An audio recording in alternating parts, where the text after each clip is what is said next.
Hey, this is Matt, aka Ramble Raff, and welcome to well, I don't know, it might be part 60, but this is the second time we're doing this, because the first time we talked about 6 hours, which we didn't realize, but it was a lot of fun, so now we're continuing our look into slasher films, and of course I'm joined with... The one and only, numero uno, Efri, Sierra 12's here to stay. And I'm still in shock at how long we went on for, because, you know, when you're talking with a good friend and you're bullshitting left to right, you lose track of time because you're having so much fun, you know. It's not like when work, exactly. I get stuck there. See, thinking about it, thinking about work makes me stutter. See, but you know, you got work and then you start looking at your clock, like, am I getting the fuck out of here or what? Shit. But you know, but flies when you're having fun. Exactly. That's true. Yeah, exactly.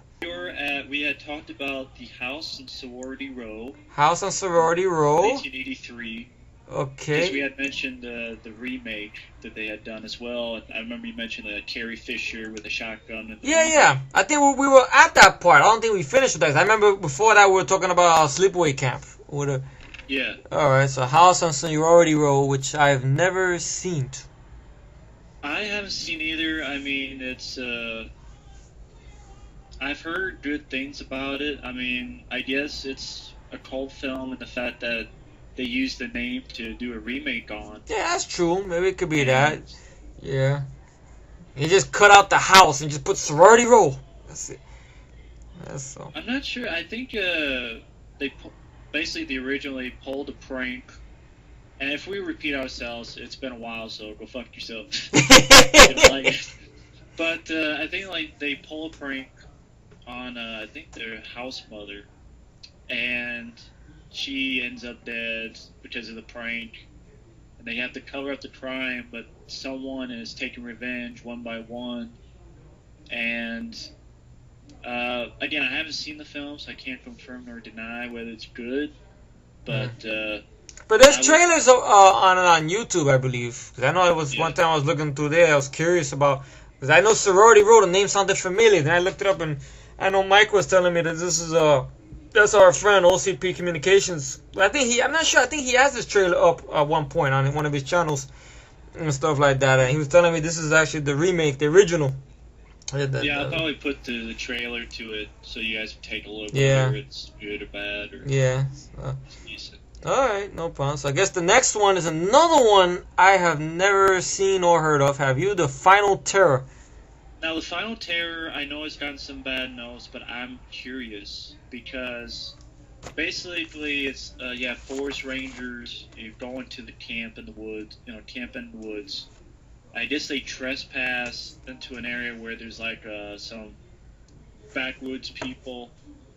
The reason I'm interested in is, first off, in the cast, you have Daryl Hannah. Really? And Joe Pantoliano. All right. And it's directed by, get this, Andrew Davis. Get the fuck out of here, really? Wow. Right before he did Code of Silence, and I think that was 85, he did this film, which was in 83, so... Wow. I saw the trailer, and the location looks really good, those... A lot of times you see in the woods, you have these big, thick trees, and it looks almost like a jungle, almost, the wood. I don't know, it looked interesting from the trailer. I mean, I've heard bad things, but I saw Don't Go in the Woods Alone, so... Don't Go in the Woods Alone was pretty bad. I mean, it's funny, but... Don't go in the woods alone, you might get killed and chop you up. I don't know the lyrics of something, I know that beat fucks me up. But I would be interested to check out... I think one time someone actually uploaded the whole movie on YouTube, but I didn't get a chance to look at it, but... So it's pretty much like one of those, killer in the woods type of stories, maybe? Alright, that's cool. I think there's a couple of them, a couple redneck type killers, but... Mountain boys! Look, Chad! They got that girl from that movie Splash! We're gonna kill her, and that other boy right there with her. That bald-headed guy that's gonna be in... And I think he's from the future, because he's gonna be in the Matrix movies, man. Oh, wait a minute, he's in that More Risky Business. He plays Guido, the killer pimp. Yeah, bud, let's do it. Okay. So you get that type of killers. Oh man. Yeah, I'd definitely be willing to give it a look, though. I'll try to find a trailer, put it up, and see. Alright, cool. I'm curious about it. You know, why not? You know, you got that cast, that director, because he doesn't really do horror in genre. He mostly stuff is action. I mean, with Above the Law and Under Siege, Fugitive, Collateral Damage. Yeah. You know, I really don't. You know, when you think of horror, you never think of Andrew Davis, but I mean, curiosity to see it. You know. Or exactly. Okay. So now next one is Mortuary. With the name sounds very familiar. Did Sci-Fi try to remake it or something? I don't think they remade it. It's the same name. Oh, it's the same name. Okay. It was, Toby Hooper directed that one. Oh. It was really shitty. Okay. I think this one though is I've heard of it. I haven't seen it. I think it's you have a girl whose father dies and she thinks it might have been a murder, and they're trying to look into it, and they go to a mortician. Yeah. And I think the mortician's son, I think it's played by Bill Paxton. Oh, really? And I think he's like he's one of the killers, or there's a cult, and I think Bill Paxton's character is trying to go after the daughter. Maybe he thinks he's in love with the daughter. You know, I'm trying to. I haven't seen it, but I've heard of it. I think the cult's trying to bring her dad's spirit back to life, and you're trying to figure out why they're doing it. And again, the mortician, and then his crazy son, played by Bill Paxton. Wow. And I don't know, man. I like Bill Paxton. Of course. He did a film called The Vagrant, which I've never seen. I actually seen The Vagrant one time on TV. I think Marshall Bell is also in that. You know, the guy from Total Recall. You know, the guy who plays Kawato. Okay. He's in that movie. He plays this kind of like this old homeless guy that's somehow fucking with Bill Paxton's character and everything like that. But it's got like a dark thing to it. I don't know, like kind of like I guess they were trying to go for a Sam Raimi vibe, Evil Dead type of vibe or something. Comedy? Yeah, a little bit, you know. I mean, it's strange because like he's like this yuppie character, you know. He's playing off type pretty much. You know what I mean? And, you know, compared to when we're used to seeing him, stuff like that. What are you doing here? You know, all that stuff like that. Like Chet, you know, from the Weird Science or Hudson. Game over, man. You know that stuff. Is that but the one that has Michael Ironside in it too? I think so. The Vagrant. I think he's in there. I know I've seen it a long time ago on TV. But it was a good. I think I liked it. It was pretty good. It was interesting. It was refreshing to see Bill Paxton play somebody different, you know, and that he's being pretty much terrorized by this homeless man that's setting him up a lot. He's getting blamed for a lot of shit that the homeless man's doing. The Vagrant. So you know, it's kind of like the movie that Rob Zombie dreams of doing, the whole killer hobo movie. But this one I think is done way better than what Rob Zombie could do with it, you know, and stuff. Wow, so. Yeah, I haven't seen either one, but I'd be interested in taking a look at it. But okay, now I guess we could go on to Curtains from 1983. Okay, have you heard of this one? This one's just alien to me. I never heard of this one. I have heard of it. I think I remember seeing someone describe where, like, I think John Vernon is in it. Yeah. Oh. Isn't that the guy from Savage Streets? Yeah, Go Fucking Iceberg! Yeah, that guy, the principal. Yeah, he's in it. I think it's the one that, if I remember correctly, you have a girl who they're auditioning for this, like, role. Not sure if it's a movie. And she's, like, a method actress, and she goes into an asylum. Like, she's supposed to play a crazy person, so she goes in to, you know, get the feel of it. Yeah, research. And I think the guy realized she's taking too long or something like that, and the guy sort of leaves her there, and in order to audition these, like, half dozen other women for the part. And I guess they think maybe she escapes and people start getting killed one by one. And I think the face is like a hag face, like one of those old hags, like Sam Raimi, you know, like those Deadites, like the Oh, like the Evil Dead films, pretty much. You know, like Yeah, I swallow your soul, I swallow your soul. All I that like type of. that girl from Drive Me to Hell, that old woman. I gotta see that one. Still haven't seen it yet, even though I'm not crazy about the results I'm hearing about it. Drag Me to Hell. Man. I remember one scene people keep mentioning, something about like the film. The rest of the film's Bourne has a really good stalk and chase sequence on the ice, like on the skating rink or something like that. And On a skating ring? Really? I think like on the ice, and it's been a while since I've even heard of it. I mean, I haven't seen it. I'm not even sure if it's out on DVD. Wow. But it's I couldn't really give too much. At the end, if you know more about Curtains, please leave a comment. Yeah. You know, let us know. Now, this is Curtains the movie, folks. Not Curtains was where you have it by the window. Not that kind of curtains. Oh man! Now the next one, Butcher Baker Nightmare Maker. Another one I've never heard of. But this is what's cool about this. We're finding out stuff we never even heard of. Yeah, that's like, true. Yeah. You know, Andrew Davis doing a horror movie. Yeah. All right, that's cool. So, have you ever heard of this one, Butcher Baker Nightmare Maker? No. You neither, right? If anyone knows it, please leave a comment down there. I think it's also, I'm seeing here, it's also known as Night Warning.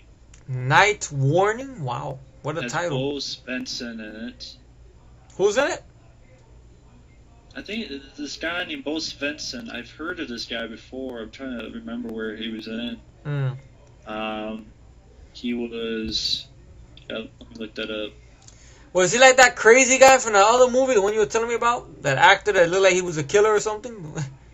No, he was like a sheriff and Curse 2, the Bites. Oh, Bo, you mean Bo Svensson you're talking about? Yeah. Oh, that he played, he filled in for Joe Don Baker in the Walking Tall sequels, I remember. And he was in Heartbreak Ridge. He was the one that, Thomas Highway, Clint Eastwood's character, insulted him in the bar or whatever, talking about. Yeah, that's the guy. Yeah. Well, what kind of stuff, Joe? What kind of thing is that? Well, you implied it. Why don't you bend over there? I'll give you a look and you feel like you got punked by the neighbor's cat. Some kind of shit. The way that Clint Eastwood says it in that movie, Heartbreak Ridge. Yeah. Apparently, this film's about a guy whose parents died, and he has a really overprotective aunt. Mm-hmm. But once he's like of age, once he's grown up, he's gonna move to college, date a local girl. But the aunt doesn't like that at all. Doesn't want his nephew to leave. Mm-hmm. So she tries to keep him there, but I guess things fuck up, and she goes crazy, kills people, and they're all being blamed on his nephew. They don't have much info. I mean, yeah, I've never even heard of the movie, but I guess it's also called Night Warning. But the Butcher Baker Nightmare Maker. Again, if anyone's knows anything about it, feel free to leave a comment once again. Yeah, please do. The next one we have is Sweet 16. Yet again. Another one I never heard of either. I don't know. I wanted to guess take a crack at it, or make a guess about a Sweet 16 party, and there's a killer running around killing all the kids trying to get to the lead girl. If that's the guess, just about a guess. I don't know. Well, it says it's a girl named Melissa trying to make new friends from a town she's currently living in. Each of the boys she spends time with end up killed, and her 16th birthday is on the way, and she herself turns out to be a suspect when she's the last person who has seen her boyfriends alive. Wow. And the only thing I've heard about this movie is that Bo Hopkins stars in it. Oh yeah, Bo Hopkins. Yeah, I remember him from the Dusk Till Dawn sequel, and he was in this good movie. I remember him with George Kennedy called Nightmare at Noon. It's kind of like Nightmare at Noon. I don't know if you ever seen it. It's kind of like the prototype of what Planet Terror would end up becoming. Even though Nightmare at Noon was done in the 80s, but the storyline of it sounds like something out of Planet Terror. It's a real kick-ass movie. Bo Hopkins with George Kennedy in a town that's got some infected water that turns people into like lunatics or zombie-type characters. Wings Hauser's in the movie as well. I don't know if it's on DVD. I remember having a good time with him. With Brian James is in it. He has like this weird, I don't know, kind of weird look his character is. He kind of looks like Doc Brown, you know, from the Back to the Future, but on on heroin or something.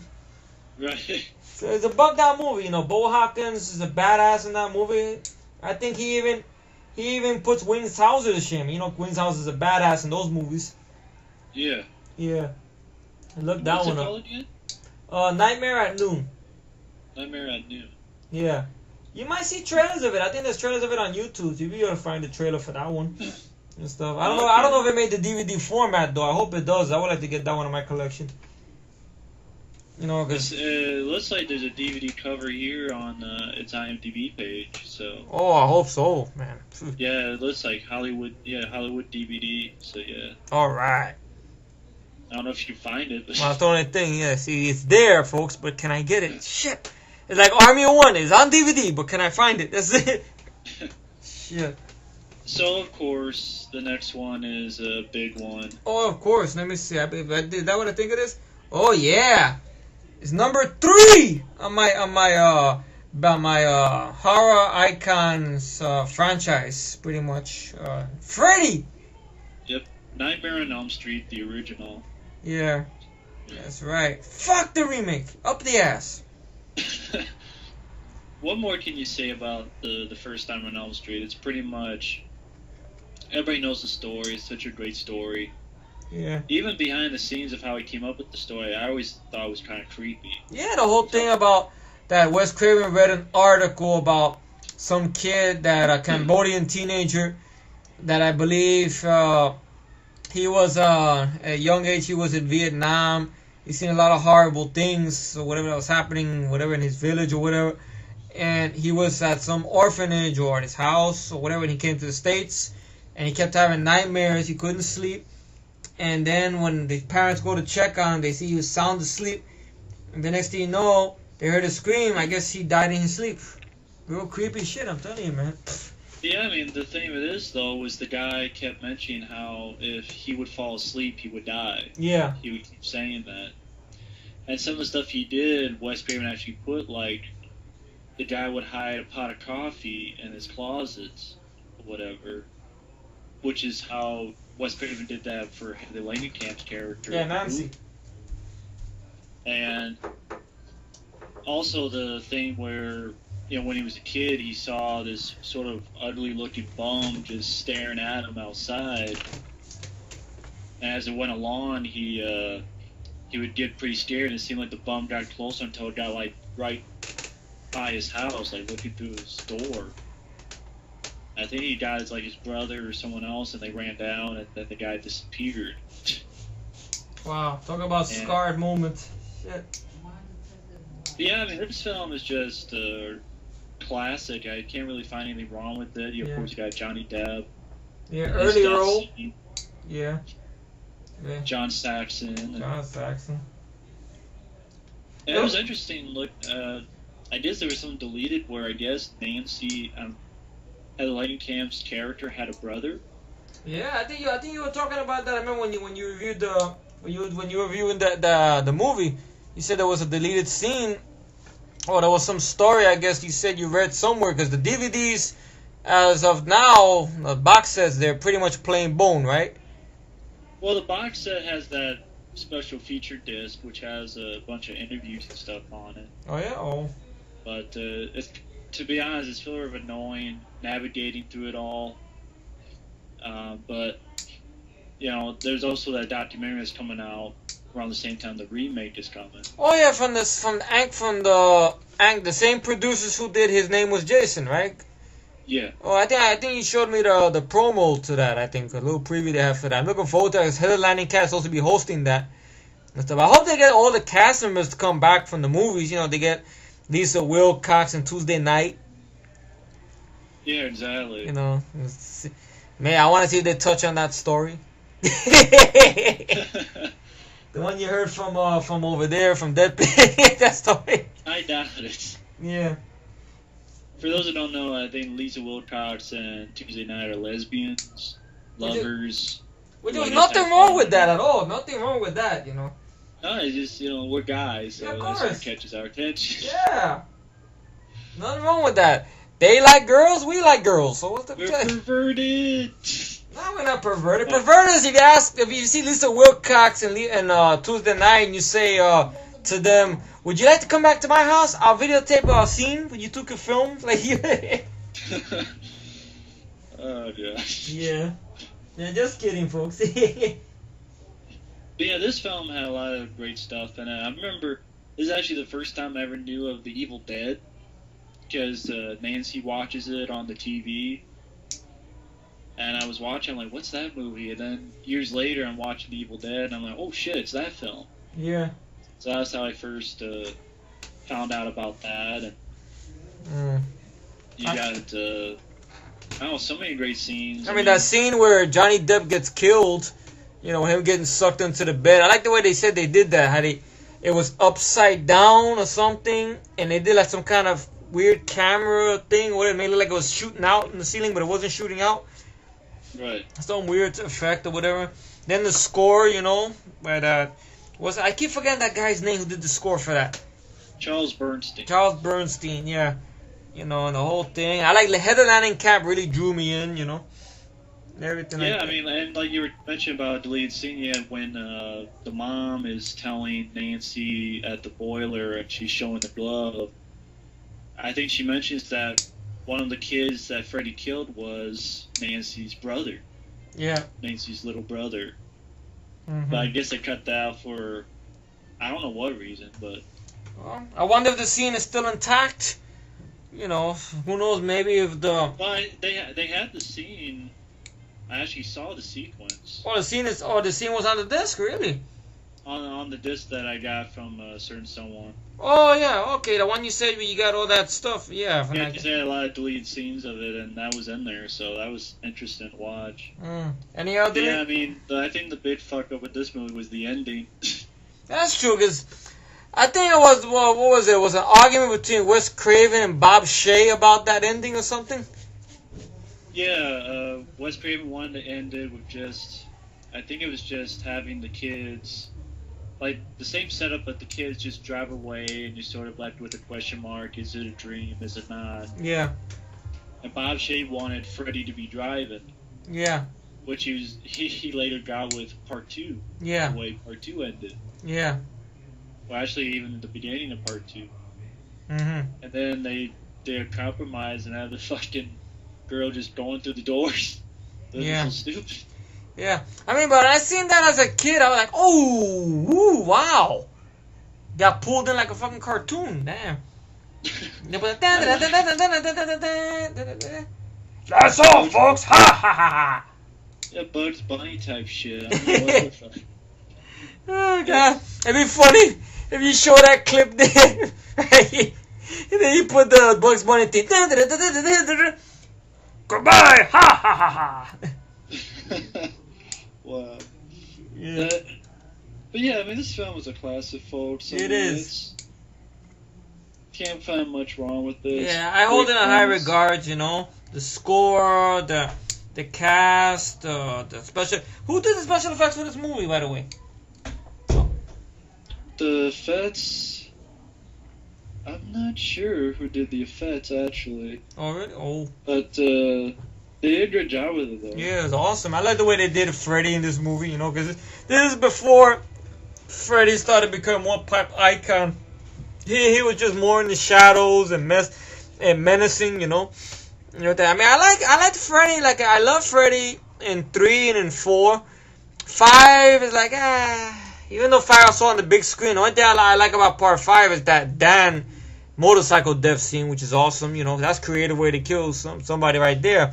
This boy has a need for speed. Ha ha! And he just skins him. Like, oh shit. Like, wow. But on the other kills, like, Then Freddy's dead. Had some good notes to it, but like, it just goes too silly and stuff like that, you know. But Yaphet Kotto, that scene where Freddy's cutting off his fingers, and stuff like that. I just keep on ticking, that stuff. I mean, that stuff. New Nightmare was, to me, a good attempt. It was a very solid, I like the touch that Wes Craven put on it, coming back to direct it, and everything. That way they made Freddy look, and adding that trench coat to him made him look more scarier. And everything like that. Even though that end scene with the CGI was a little bit ridiculous, but I liked it. I actually liked it, that movie. It was pretty good. It goes up there with the first 3 movies, or first 4 films. Yeah, it's a fun movie. I always enjoy it too. I mean, like I said, I can watch all of them. Yeah. In some aspect. Yeah. Even though you look at part 5, you're like, damn, Freddy's annoying in 5. What the fuck happened? Because they rush that sequel. They just rush. That's what happens sometimes when you rush a sequel. Sometimes you don't get better results because everything's done in a fucking rush, Yeah. Yeah, but they never learn about this, which is strange. Yeah. The only thing they never learn, they'll just keep on, oh, wait a minute, there's more money to be made. Let's keep doing it. And Robert Englund, I mean, we gotta mention Robert Englund. I mean, he made the character his own. And at the time, he was just coming off from this TV miniseries called V. He was coming off from that series, and then to do Nightmare on Elm Street, and everything like that. And just little by little, he made the character his own. He started having a little more fun with it. I guess the voice started going through some changes as well. By the time you got to the 4th film, he started talking like this. And I don't think that's really Robert Englund's voice, right? That's somebody else's voice. I think that's his voice. Oh, it's his voice? Oh, okay. I remember you saying that we got somebody else to make it deeper over there at some points. So. I think someone else was saying that they got it deeper, and I don't think that's true. I think it is his voice. Yeah. But like in the original films, it was more like his regular voice he was using. They liked it. But the sequels, when his voice got deeper. Go ahead, dude. No, I'm just saying. I mean, you're right. Freddy Krueger is an iconic villain, and Robert Englund really did a great job with it. Really, that's right. Made it his own. Yeah, Robert Englund could kick Jackie Earle Haley's ass off the planet. Yeah. And yes, we know he's too old to. I know, it's obviously he is too old. I mean, but don't do the film. Then don't do the movie then. Because I remember. I think I mentioned it at one point early on before they were talking about remaking Nightmare on Elm Street. John McNaughton, that same director who did your favorite movie, Henry, Portrait of the Serial Killer, or whatever. Yeah, it was a prequel. It was to showcase Freddy before he got burned. Before he got burned and everything, and it would be like more Freddy's point of view type of movie and stuff like that. I think that was when there was rumors of Billy Bob in lead role at one point. That it was gonna be like that. It was like Pie in the Sky rumor. Pie in the Sky rumor and stuff, and everything. But anyway, Nightmare on Elm Street is classic, man. It's Robert Englund owns, the cast owns, Wes Craven, genius, and Bob Shea, I don't know. I mean, for being ballsy to put it on New Line. You know what's funny about this? I don't know if you heard the story that they actually, I think it was Wes Craven, or I think the producers, they pitched Nightmare on Elm Street to Paramount. And Paramount didn't want it for some reason. And then New Line, like, okay, fuck you, now we're going to take it. Because the Paramount is, so, oh my god, we're making a movie with Jason? Oh god, I'm so ashamed. How much money is coming in? Exactly. And, it wasn't too quick after that. Let's have Freddy vs. Jason. Yeah, they wanted to do that back in the 80s, I guess, but they didn't have the idea how to do it or and stuff like that. Yeah, around part 7. Part 7. Yeah. Then I guess Carrie versus Jason. Yeah, Carrie, but that still kicked ass, man. Ass. Yeah, looking forward to get my hands on the deluxe edition of that DVD, part 7. And talk about Friday the 13th. That's one of my next favorite sequels. That's up next, Friday the 13th Part 4. Even though the last part is bullshit, but the final chapter. And it's directed by Joseph Zito, same director who did The Prowler. And Tom Savini actually came back for the special effects in this movie. And this movie is awesome. It is one of my favorite Friday the 13th movies. I don't know if it comes in at number 3 next to, I guess, part 7 and 6. You know, but I could watch all the Friday 13 besides part 8. You know, but that's just me. But it's an awesome film. I mean, Corey Feldman makes his debut in this movie, playing Tommy Jarvis, and it's him, his sister, and the mom. That they have this cabin in the woods.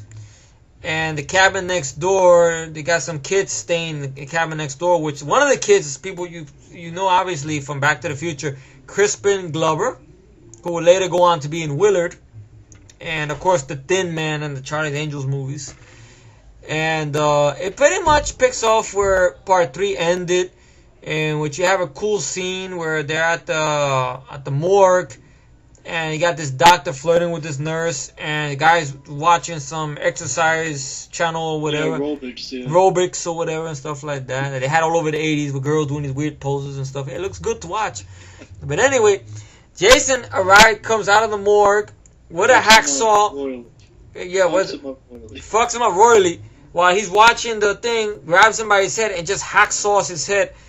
Now, I know somewhere exists an extended scene of that, but it's lost in the ravages of time, you know, because I think Tom Savini says in one interview, I think that scene was actually more gorier than before it got cut up, you know. Even then, it's pretty damn gory when you watch it. Yeah, it still is. I mean, that's a creative way to kill somebody with a hacksaw. Like, wow. You know, and like a 180-degree turn. Yeah, 180, it was like, click, take it right off, man. Amazing. Then the nurse gets pwned. I forgot how she dies. Well, he puts stabs her like almost like a scalpel and then slides it down, like ripping her apart almost. Yeah. The scalpel. Yeah. This is the last movie where Jason is still human, because you still got Jason running like a vicious dog after people, you know, fucking people up. Oh yeah, and I mean this is one you have Crispin Glover's DT dancing. Yeah, of course you have him and his friend Teddy. I remember that same actor was in this movie called The Last American Virgin. He was an actor. Yeah, he said he has the computer and he goes, "It says you're a dead fuck. You're a dead fuck. The computer don't lie. Dead fuck? I'm a dead fuck? The computer never lies." The computer don't lie. Yeah, I love that backstory that how the actor was talking about. How in one scene that he's watching this 8mm film and his character is high and he actually went to really get high when he was doing the scene. Yeah, he was really stoned, and that scene where they actually kill him in the thing afterwards, he almost bugged out, thought he was actually really dying. He started tripping. That's why he said you never light up real weed while you're doing a scene. It's supposed to be playing high, and not supposed to act high like that, you know, something like that. The story that he talks about on that DVD, his name was Jason, which I recommend you guys should get, any fans of the Friday 13 franchise. Once again, I heard about that through, drumroll, Matt! I mean, this film just has probably the last Friday 13th to really go out in the gore. Yeah.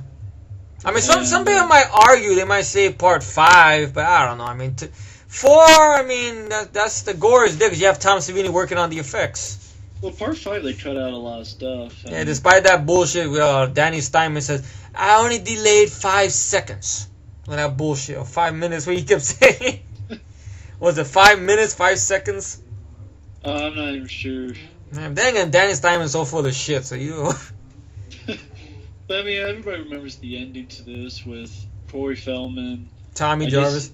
Yeah, his character's Tommy Jarvis. I guess he's like a makeup, which they say it's not, but it's kind of hard to think that's not an ode to Tom Savini. Yeah, pretty much. Tommy, makeup effects artist. Yeah. And then he sees a picture of Jason, shaves his head, and fools him enough to hit a machete right on the side of his face. Yeah, cool effect, man. You see Jason slide down, and he's sliding down on the machete, and Tommy gets the machete, and he hugs his sister, but then you find out that, Jason's hand twitches, and he just keeps on chopping him. Tommy! Die! Die! Tommy! Die! The thing at the end is, I guess, is to see, make you think that maybe he's gone crazy too, or something like that. Yeah, that he might be the predecessor to Jason. And they play with it, I think, in part 5 a little bit, but those of you who've seen part 5 know that's not the case. I mean, it would have been interesting if they would have done that with the franchise, but anyway, it worked out for the best. You know, they went with Zombie Jason. I mean, what else could they do? And stuff. Yeah, but part 4 Classic. was solid, and they took parts of this for the remake with the guy who was looking for his sister. Yeah. Yeah, that character looking for his sister. Yeah, that's what they were saying that on the reboot, that it was like a compilation, I think, of the first 4 films. So they did take they took some from this movie, some from the third, and of course the second one we have Jason with the sack over his head, you know, and everything. But it's a classic. I mean, this is one of the Friday 13 from the golden days, pretty much. You know, it still had Jason running after your ass, you know, and fucking you up, stuff like that.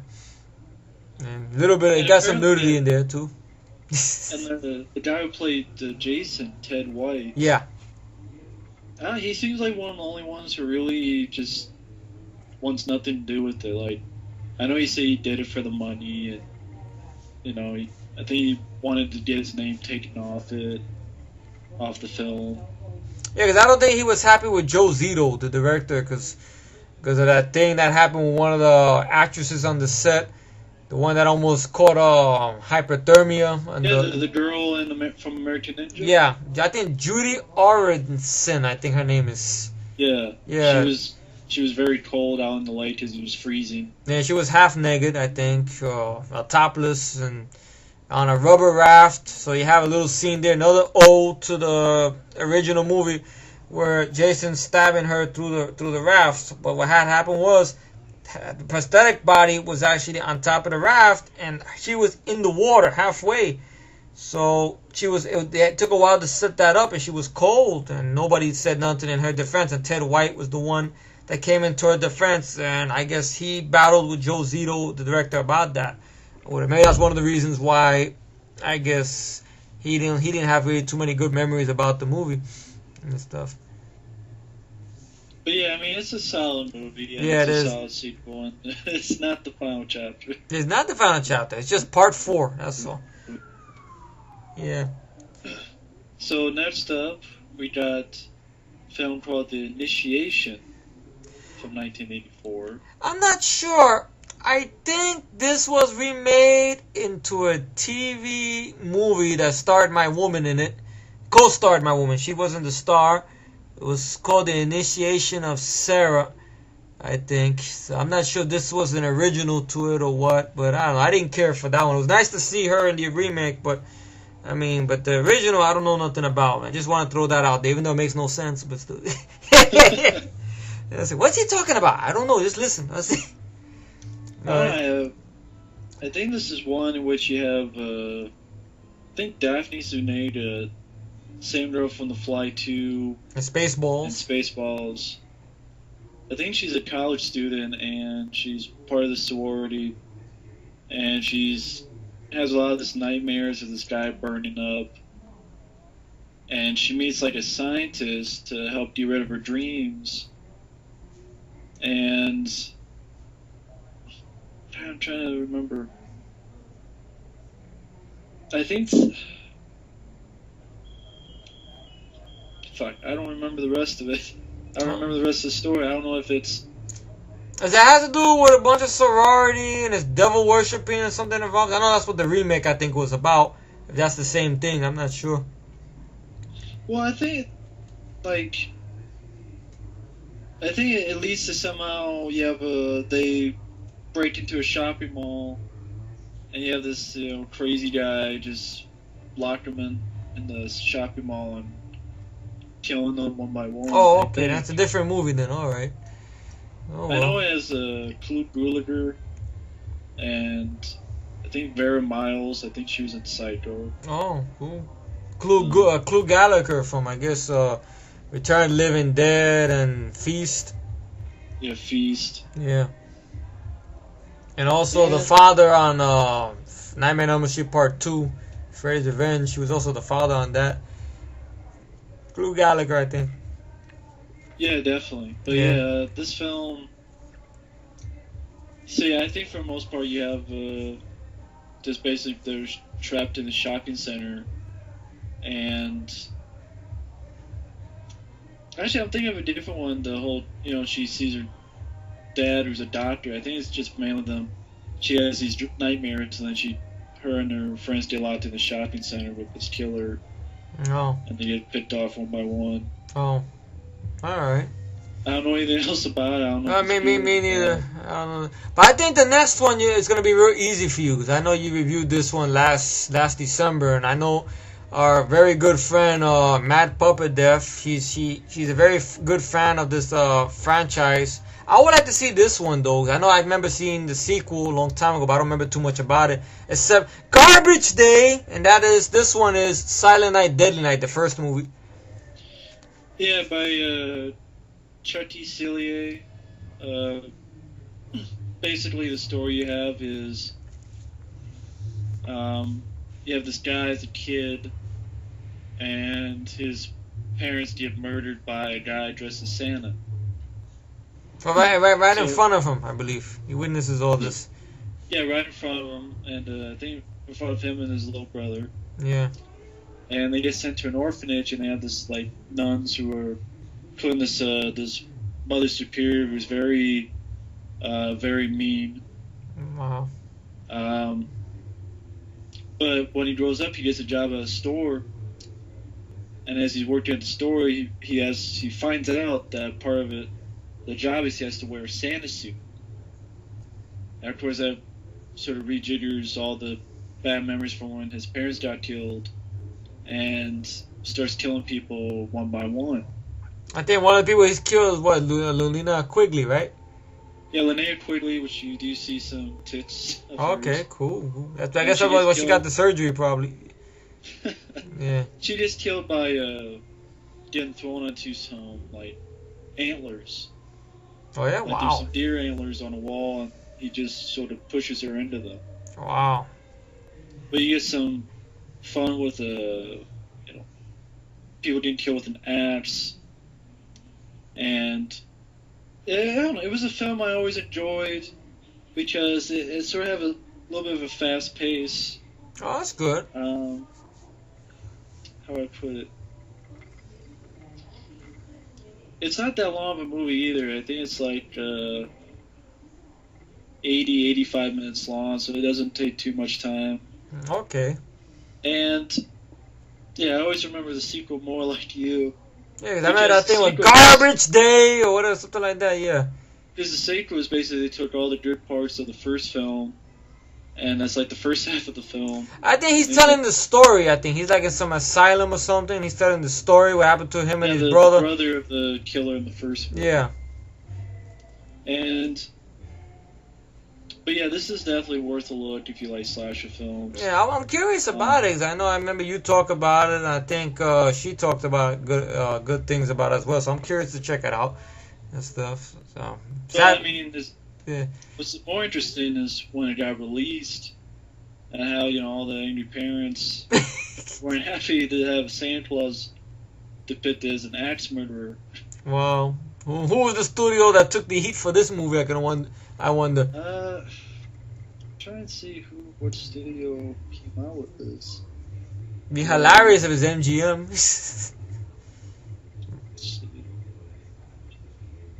Maybe it was MGM.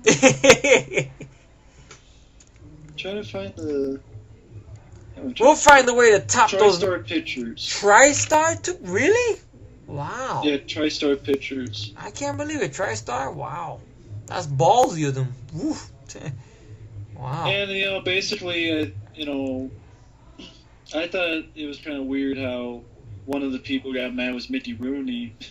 And who starred in the sequel. Silent Night, Deadly Night 5, The Toy Maker, which I thought was a movie that sucked hard. It did, yeah. And stuff. I don't know. I know there was one with Clint Howard I wasn't too crazy about. That was part 4. I think that's also called Silent Night, Deadly Night 4, The Initiation. Oh. Yeah. It has nothing to do with the previous films. Yeah, they pretty much stand by themselves. They should just have a different title than Saturday Night, Deadly Night. But yeah, I mean, this film basically, as a result, it got taken out of the box office pretty quickly. Wow. And basically, I think it got shelved for a year or so before they released it on video, Wow. so it took a lot of heat. Damn. And don't go see the movie if you don't want to do it. I mean, Exactly, man. I don't understand. I'm guessing the trailers for the movie once it showed it was a slasher movie, you know? What did they edit the trailer that good to make it look like a family movie? Come on. No, they were just mad about the trailer, saying, "Oh, I can't believe you have the notion of having Santa Claus as a killer." It's like, it's not Santa Claus. It's someone dressed up as it. Yeah. It ain't jolly old Saint Nick who lost his mind, you know? Yeah, like Scott Goldberg, or what was that? Not Scott Goldberg, but Goldberg from WWE. He did that film. What was it? Santa Evil, or You talking about Santa Goldberg or you talking about Kane, See No Evil? no? Goldberg. He did a slasher film in which he played like Santa, but he was a killer. Oh yeah? Oh. It was Santa Slay or Santa. I forgot what the fuck it was called. Yeah. Anyway, It was- this movie is I know what the this movie looks like Santa Slay, something. yeah. Santa with Bill Slay? Goldberg. Wow, you seen that one? Yeah, it's pretty shitty. It is. Oh, so I guess the horror slasher and Christmas time. I guess you gotta go with Silent Night, Deadly Night. Exactly. So I'll probably give this one a watch. I wonder if I can find it real cheap to get on the store when I go DVD shopping. If I ever go DVD shopping, because I'm waiting to go DVD shopping because all my friends got DVD updates except me. Shit. I want my DVD. Damn it. My DVD. Like a little kid. I want my DVD. That's it. That's it.